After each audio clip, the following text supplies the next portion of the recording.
Hello check hello. हाँ तो दोस्तों, हर साल की भांति इस साल भी दिलवाले नवयुवक चौक मकवा की तरफ से आप सभी देशवासियों को होली की हार्दिक शुभकामनाएं देती है और देते रहेंगे।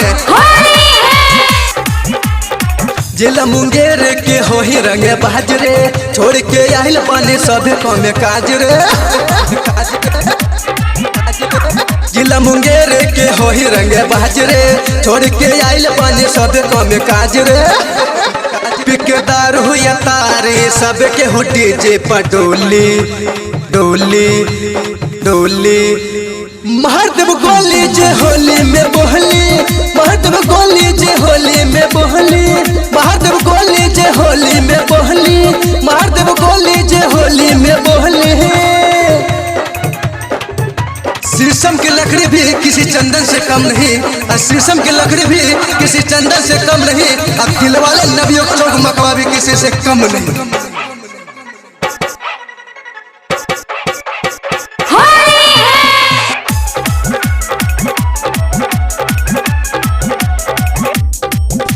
लाल का रंग लेके आए हैं, डालेंगे मूड बनाए हैं, बिना डाले नहीं जाएंगे हैं। लफुअन के टोली लेके आए हैं, लाल का रंग लेके आए हैं, डालेंगे मूड बनाए हैं, बिना डाले नहीं जाएंगे हैं। लफुअन के टोली लेके आए हैं। बहुते दुनिया में देखनी कमी ना, हमरा से लगी ओकर कोठी को दे जीना। यादव टोली में डालो, बबन टोली में डालो, याज डालो बाबू साहेब टोली टोली। महादेव गोली जे होली में बोहली, महादेव गोली जे होली में बोहली, महादेव गोली जे होली में बोहली, महादेव गोली जे होली में बोहली। पत्थर को पीसकर कभी मैदा नहीं हुआ, पत्थर को पीसकर कभी मैदा नहीं हुआ, और हमसे टकराए ऐसा माई का लाल कोई पैदा नहीं हुआ।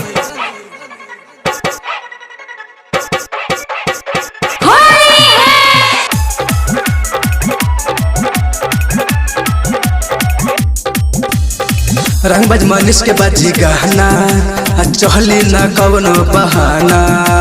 राजे यादव के सामने है बनी न के हो सयाहना, बनी न के हो सयाहना।